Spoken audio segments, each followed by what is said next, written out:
Hey ladies, sorry about the look. My wrinkled up SC shirt. I'm about to go to bed, but I want to do just this quick video while I'm thinking about it. First of all, I want to thank Tattoo Haired Girl. I got my cute baby dust. Ooh, be still. Baby dust keychain. My husband has my car. I just took it off my keys. Here it is. Thank you very much. I know it's going to bring me lots of luck this month. I really appreciate that. That was sweet. And also, I met with my hematologist in regards to the protein S deficiency. And he really thinks that I'm doing the right thing now. Continue on with the 81 milligram baby aspirin and let him know if I get a positive test. He doesn't think I'll need to be on the injection Lovenox that I talked about before. But it was a super easy visit and no big changes there. Continued on with the baby aspirin.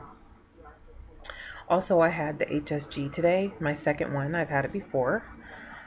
It was really just a nightmare of a day.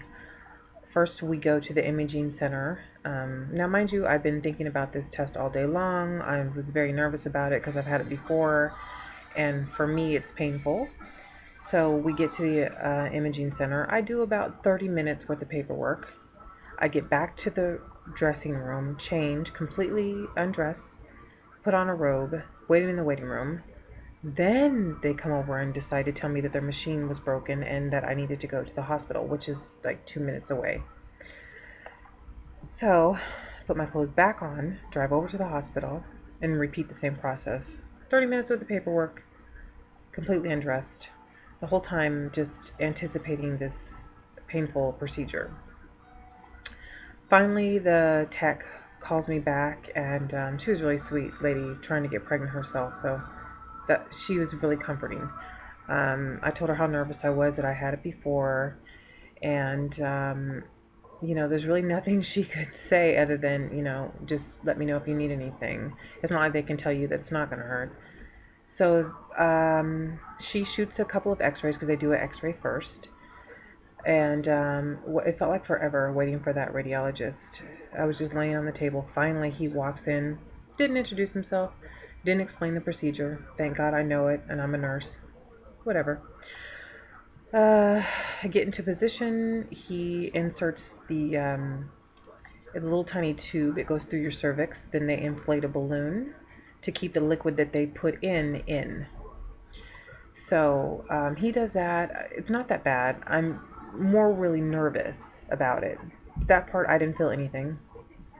And then he stands up because he's sitting down. So then he stands up and he has this big, huge, like portable camera, which was in my view. Like I could see it. And I just told him, please move the camera. I don't want to watch because I don't want to see the dye because I'll know when the pain is coming. So he did the best he could to move it, and I put my leg up where I couldn't see it. Thank God I couldn't. I also looked away as well. And then he started to push the fluid in, the contrast. It didn't hurt for the first like 10 seconds, and then I started to feel the cramping, and it just got progressively worse and worse and worse. So just like the last time, as soon as I felt like I can't take it, I can't do it, he looked over and said, you're done. And I was like, oh. I said, are you kidding me? No, I said, are you fucking kidding me? And he's like, no, I'm not kidding. Sorry about the cussing, but that's really what I said. And it was all done, and he came up to me and he said, your uterus looks normal, your tubes are open, everything looks fine, which I expected anyway. Like I said, I'm doing this more because last time I did it, I got a BFP that same cycle. So that's more why I'm doing it. I kind of knew that my tubes were open. So that was it. The whole thing lasted maybe less than 5 minutes. I think that's about right. So the pain was intense for me. I took ibuprofen, 600 milligrams an hour before. He gave me a Norco too, but I didn't want to take it.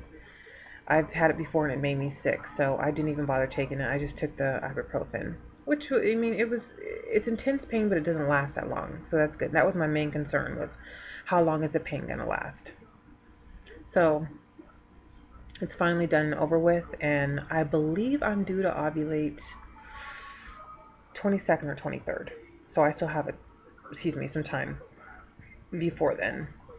So, like I said before, my motto, this whole thing is just waiting to wait. I also want to mention that I got and started my Fertile CM. Love it. Love it already, and I haven't even O'd, so I can imagine how wonderful it is when O time comes. If you don't have CM, it's definitely going to get you some CM. Definitely changed for me. Things are going on. I'm not going to get too TMI. And I found the video of the lady who was ranting and raving about how wonderful it was. I'll put her name right here. I want to say no, I don't even want to guess. I'll just put it in when I upload the video. So that's about it. No, that's all my updates. No big changes for me. Just waiting. Waiting. Oh, interesting. I also looked up my due date, and my hopeful due date anyway. It would be 12/12/12. How cute is that? 12/12/12. So, hoping for that date. That would be wonderful. Also, there was something else. Oh yes, one more thing. I was thinking about this today. I actually found out I was pregnant with my daughter on April Fool's Day. So I told my husband I'm not going to test this time until April Fool's Day, because I thought that was so cool that I, could possibly have BFP twice on April Fool's Day. I remember with my daughter, I couldn't tell anybody till April 2nd. So, yeah, I'm going to try to hold out until April Fool's Day. I really want to. I'm not going to buy any tests. Well, I have the Digis already, but I'm not going to waste one of those because they're too expensive. So that's it. That's what I want to tell you guys too. Okay, really, that's it now. So I'll be back around O time with another update. Thanks, guys. Thanks again, girl. Bye.